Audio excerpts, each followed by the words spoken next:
నందినెక్కే అంత అవకత్ అంటే స్థాయి. ఆయన స్థాయి ఏంటని అడుగుతున్నావు కదా నువ్వు. చూపిస్తాదా?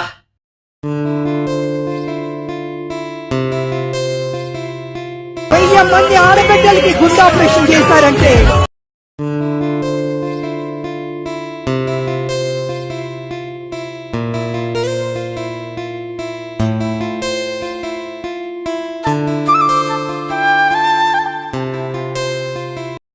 చూసావా? ఆయన స్థాయి అది. ఈ రోజున 5,000 మంది గుండెలు కొట్టుకుంటున్నాయి అంటే కారణం ఓన్లీ మహేష్ బాబు. అర్థమైందా? అలాంటి ఆయన నంది మీద ఎక్కేంత అవకత్త అయిందంటావా? రే, అక్కడ దేవుడు రాముడు గెటప్ వేస్తున్నాడు రా మహేష్ అన్న. ఆయన స్థాయినే నువ్వు ఎంత అని అడిగేంత ఉందా నీకు? ఇప్పుడు ఎక్కడైనా ఇప్పుడు నువ్వు భగవద్గీత కానీ ఇవన్నీ చదవలేదో నాకు తెలియదు కానీ దేవుడు అనేవాడు ఎప్పుడు కూడా డైరెక్ట్గా రాడు. ఎవడైతే మంచి పనులు చేస్తూ పక్కోడికి సాయం చేస్తాడో ఏమీ ఆశించకుండా వాడే దేవుడు. దేవుడు ఆ రూపంలో తన చేత సాయం చేయించుకుని అవతల వాళ్ళకి సాయం చేసేలా చేయిస్తాడు. అప్పుడు ఆ మనిషే దేవుడు అవుతాడు. అలాంటి దేవుడు నందెక్కినా సింహం ఎక్కినా ఆఖరికి ఏది ఎక్కినా సరే ఆయనకి అలంకరణ అవుతుంది తప్ప అవకరం కాదు. అర్థమైందా? ఆయన దేవుడు నందెక్కితే తప్పేంటయ్యా? ఇప్పటికే అదే చెప్తున్నా, ఆయన స్థాయిని డిసైడ్ చేసేంత లేదు నీకు. అర్థమైందా? ఆయన బ్రతికించిన గుండెలు 5,000 గుండెలు ఇంకా ఎక్కువే. ఈరోజు మహేష్ అన్న అని పేరు వినపడితే ఆ పిల్లలకి వాళ్ళ ఫేస్లో నవ్వు వస్తుంది. అది ఆయన అవకత్, అది ఆయన గౌరవం, ఆయన సంపాదించుకున్న కీర్తి, మంచితనం. అలాంటి ఆయన నందెక్కకుండా ఇంకెవడెక్కాలయ్యా చెప్తున్నాను. ఇంకెవడెక్కాలి?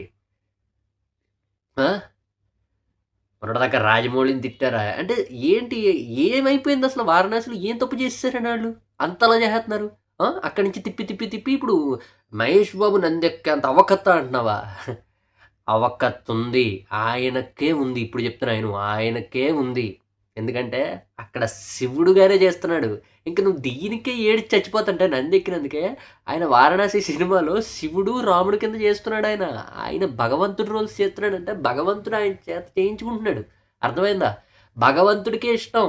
ఆయన దేవుడి ఆయన పాత్రని మహేష్ చేయాలని భగవంతుడికే ఇష్టం. అందుకే రాముడి రోలు, రాముడి అవతారము, శివుడి అవతారము మహేష్ బాబు యాక్ట్ చేసేలా అవకాశం కల్పించాడు దేవుడు. అర్థమైంది? ఆయనకు ఆ స్థాయి, అదే నీ భాషలో చెప్పాలంటే ఆయన ఆ అవకత్తు ఉంది కాబట్టి అలాంటి రోల్స్ ఆయన చేస్తున్నాడు. అర్థమైందా? సరిపోయిందా? ఇంకా ఆయన అవకత్త అని తెలియాలా? మంచి చేసేవాడు ఎవడైనా సరే నా దృష్టిలో దేవుడితో సమానం. అంటే ఎలా అంటే అంటే దాని నుంచి ఏం ఆశించకుండా, ఒక సాయం చేసి దాని నుంచి ఏం ఆశించకుండా ఉంటాడు చూసావు, వాడు దేవుడే. అర్థమైందా? ఇప్పుడు 'కలేజా' సినిమా ఉంది. అది చూసావో లేదో నువ్వు చూసుండవులే. ఆ ఒక్క ఇయన్నీ ఇలాంటి మాటలు మాడుతుంటే నువ్వు ఖచ్చితంగా చూసుండవు. అసలు ఏవి చదివి ఉండవు. నీకు నాలెడ్జ్ కూడా ఉండదు. అర్థమైందా? నీకు ఇవన్నీ అర్థం అవ్వాలి. నువ్వు ఎప్పుడైతే అవకత్తని మాట్లాడావో ఇవన్నీ నీకు ఎప్పటికీ అర్థం కాదు. నువ్వు ఇలాగే 2-3 ఛానల్స్కి తిరిగేసి ఇష్టం వచ్చినట్టు బాగేసి మళ్ళీ జాగ్రత్తగా ఇంటికి వెళ్ళిపోయి నువ్వు నీ పనులు నువ్వు చేసుకుంటావు. ఏం నీకు తెలవు. అర్థమైందా? ఆయన అవకత్ గురించి మాట్లాడేంత స్థాయి నీకు లేదు. ఫస్ట్ ఆఫ్ ఆల్ ఆయనకే ఉంది అర్హత. నందెక్కే అర్హత ఆయనకే ఉంది. ఆయనే కాబట్టే శివుడు రాముడి అవతారాలు చేస్తున్నాడు. ఆయన ప్లే చేస్తున్నాడు వారణాసి మూవీలో.